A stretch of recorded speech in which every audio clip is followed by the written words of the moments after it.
June is it's Cancer Survivor Month. 2026 is kind of hard for me. Yung lumabas na result is sarcoma, which means sarcoma is malignant.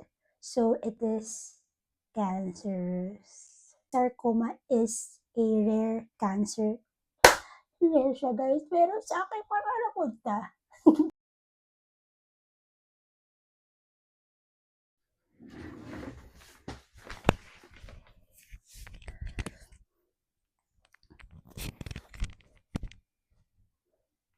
Sana maganda pa rin ako dyan.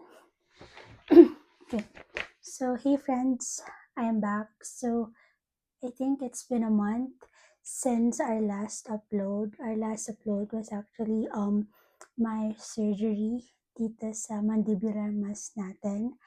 And yeah, so as I've told you guys that I really love filming, and I've decided to to take video continuously aside from making memories, and yeah, to share with you what's happening in my life even though no one cares about it.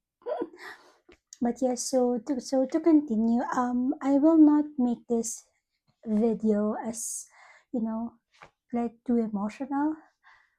I hope na hindi ko siya gawin na ganun. But um I've been thinking about this a lot if I will be sharing this. And honestly, nung nalaman ko to is nag-video agad ako. But I feel like that video is kind of emotional. And hindi ko, I mean, kung ano lang yung nasa isip ko, yun lang sinasabi ko. And I don't know if I will be inserting that video here, but I'm sitting right in front of you right now to explain what actually happened. So we all know that today is June 3rd. June is it's Cancer Survivor Month. I'm just so happy that I saw a lot of posts online that these people actually they survived cancer, which is what I am praying for also. So yeah, to start here, yes, after the surgery, aside from the biopsy that they did, there's still another test that they advised me. So basically, there's actually three tests that happened. The first one, well, I'm not sure if that is like the usual biopsy, and then nung lumabas yung result na yun, di ba, I mentioned guys that massive when we receive the result, it is showing that that is malignant. I mean, sorry, benign, but there's a behavior na pwede siyang maging malignant. So, the doctor advised another test. So, I visited St. Luke's kasi dun lang yung isang test na, I mean, dun lang yung test na pwedeng gawin yon. I'm so happy kasi 5 to 10 minutes away lang siya sa office. So, pumupunta lang ako doon. And then, after that, after the second test, guys, nag-advise ulit ang doctor sa St. Luke's to make another test, which is the final test result that we have right now. Honestly, guys, I got this for like 2 weeks ago. But hindi ko agad siya napa-check sa doctor ko kasi yung doctor ko is, I'm not sure if she is out of the country na nag-reach out ako sa kanya, but her secretary mentioned that she is out. She will be back by May 25th. I tried to message them, but late na sila nag-respond. So, what I did was, nag-research ako. Honestly, guys, I just made research about it first. Because I'm very curious. I've been thinking about the result. And honestly, medyo accurate din pala si ChatGPT. But yeah, what happened is that I searched ChatGPT first, and even sa ChatGPT it is showing that it's malignant. Of course, I've been thinking about that, but I mean, hindi ko siya disregard. I've been thinking about that. That's why, kasi hindi pa naman kasi siya, we don't have any confirmation from the doctor to confirm that this is a malignant. Oh, so what I did was, but first, si Emma, nang ginawa niya is, we have a friend na nasa ibang bansa na ngayon, and then Emma sent this result, and then alam na pala niya na sinabi na yung lumabas na result is sarcoma, which means sarcoma is malignant, so it is cancerous. And hindi pa sinabi sa akin ni Emma niyan, but since I've been thinking a lot, simula nung na-search ko siya, and then while waiting for the doctor, nagkakaroon ako ng anxiety thinking about what is really the result. What I did was, I contacted Dr. Anywhere. I'm not sure if you're familiar with that, but that is actually an application where you can also have like a virtual consult to a doctor. So that's what I did. Actually, lunch ko yun when I've decided to consult DA regarding this. The DA mentioned, or the doctor mentioned, that sa result na to, and guys, to tell you, two tests nga to, diba? Kasi aside from the one sa previous, sa hospital na nangyari yung surgery, there's two sa St. Luke's that they requested. So, the final result na lumabas is that it is showing that this includes the Ewing, I'm not sure on how to pronounce it, but Ewing sarcoma or other round cell sarcoma, which is a cancerous. Actually, the doctor, dun sa virtual consultation ko, he did not even mention that this is a cancerous, but I feel like, for, safety na lang din, kasi he's not my doctor. He just advised me to contact my doctor to let me know what's what I can do next, or what will be the next step. But I asked him, sabi ko, doc, is this cancerous? Is this cancer? Sabi niya, yes, malaki yung chance na cancer to. So after that, I cried a lot, like 1 hour nung 1 hour nung lunch ko. I'm just crying na nagising ko na si Eman. It's kind of, painful to accept that. And then I sent the message to my doctor. 8 a.m. I received a message na sabi niya, you should be contacting medical oncologist about that kasi pinapaboran niya is sarcoma. And I sent a message again to Dr. ko, Doc, it based ba sa result, cancer po ba siya? And yeah, I received a like, so it means that yes. So what we did was, we set an appointment sa doctor sa Marikina Valley last Monday, which I already visited the doctor, and even the doctor already confirmed it to me that yes, it's positive. So what the next step would be, guys, that I will be doing an MRI. Worst thing is that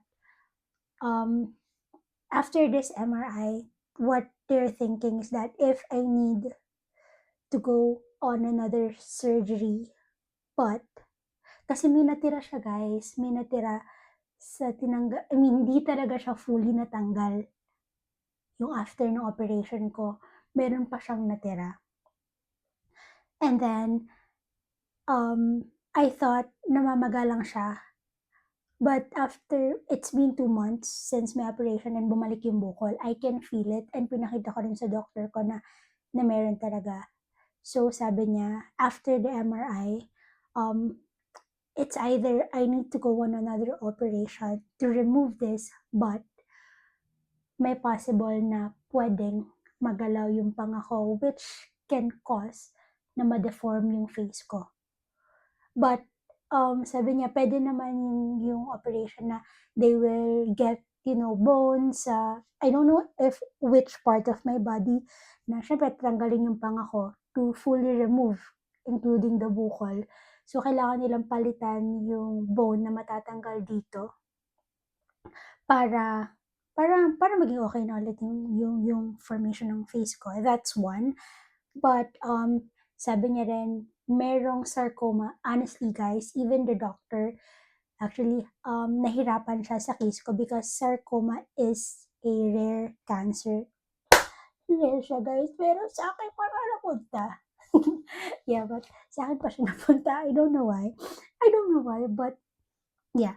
So, kasabi niya merong sarcoma na nagre-react sa radiotherapy or merong sarcoma din na nagre-react sa chemotherapy. So, after this MRI, that's the time that, sabihin niya sa akin kung ano yung next step with my therapy. And yeah, hoping, since andito na ako sa situation na to, I'm still, thinking positive. Because especially may mga nakita ko na cancer survivor. I don't know honestly, guys, if I will be sharing this kasi, but I feel like this is also, my pwedeng memory ko siya, like my life, what happened in my life. But I know to myself, guys, that I will survive this. Oh my god. At first, I told myself na whatever happened, I will accept it. But I feel like until now, I'm still in denial. I never thought na, honestly, guys, after ko siya malaman, I've been crying a lot. I kept on questioning the Lord, why me? Why is this happening? Sabi ko, I just lost my dad. I mean, kakawala lang na English ko pa. Ano ba yan? Sabi ko, kakawala lang na tatay ko, pero bakit nararanasan ko ito? But at some point, what I'm thinking is that I know, um, I know that he knows that I can do it. I will do it, and I will survive this. It's just that I don't know where to start, honestly, but I'm just, enjoying life right now. I am just so happy that I have Eman beside me in this kind of situation. Kasi parang feeling ko hindi ko nakakayanin. 2026 is kind of hard for me. Hindi ko alam sabi ko nga sa sarili ko, I feel like ito yung nakasulat sa story ng buhay ko. Parang sabi ko, hindi pa siguro tapos magsulat si Lord ng story sa buhay ko, and I will fight for this.